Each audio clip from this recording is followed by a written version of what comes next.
ஜெபம் பண்ணிட்டு நம்ம இதெல்லாம் சொன்னா ராஜா கொடுப்பாரா? முதலாவது அவங்க ஜெபம் பண்றாங்க. இப்போ நமக்கும் தேவனுக்கும் உள்ள நல்ல ஒரு உறவை ஏற்படுத்திக் கொள்ள வேண்டும். அதன் பிறகு நம்ம வெளியே போகும்போது கர்த்தர் காரியத்தை செய்வார். மாமிசத்தில் நாம ஆடவா பாடவா குதிக்கவா ஓடவா இப்படியே நம்ம ஓடணும்னா கதை தப்பா டான்ஸ் ஆடிடும். ஒன்றும் பண்ண முடியாது. மாமிசத்துல தன்னை மாமிசத்துக்கு ஒப்பு கொடுக்கல. பிதாவாகிய தேவனை பரலோக தேவனுக்கு நேரம் போய் அவனா செஞ்சா போய் ஜெபம் பண்ணுங்க. அதுக்குதான் ஜெபம் பண்ணு ஜெபம் பண்ணு ஜெபம் பண்ணு. ஒரு காரியம் செய்யணும். முதலாவது நம்ம என்ன செய்யணும்? வழியே நம்ம காட்டி விடலாம். ராஜாவை பார்த்து கேட்கிற உன் காரியம் என்ன சரி, நீ கேட்கிற காரியம் என்னன்னு ஒரு வார்த்தை ராஜாவிலிருந்து ஒருவர் அவன் எதிர்பார்த்து ஜெபம் பண்ணிட்டு இருந்தான். அப்ப அவனுடைய முகமெல்லாம் அவனுக்கு முன்பாக என்ன செஞ்சிருந்த மிகவும் துக்ககரமா வச்சிருக்க.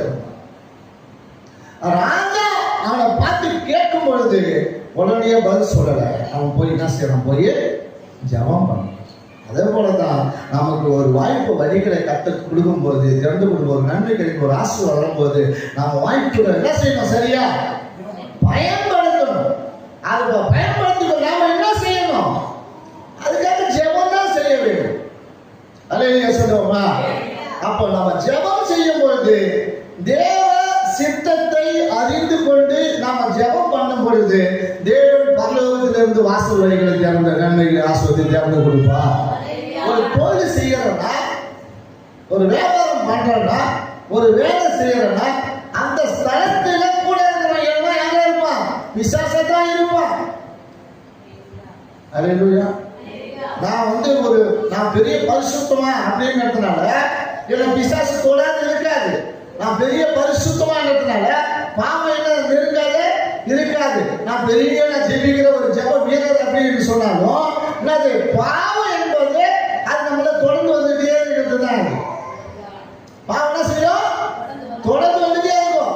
அது பாவத்துக்கு பெரிய பரிசுத்தம், சின்ன பரிசுத்தம், இவர் பரிசுத்தம் அப்படின்னு இல்லை.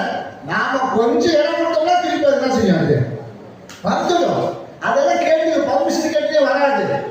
ஆகையினால நாம் எந்த ஒரு காரியத்தை செய்தாலும் நாம் என்ன செய்ய வேண்டும் என்று சொன்னால், முதலாவது எதை பெற்றுக்கொள்ள வேண்டுமோ பெற்றுக்கொள்ள கர்த்தருடைய சமூகத்தில் நாம் என்ன செய்யணும்? பரலோக தேவனை நோக்கி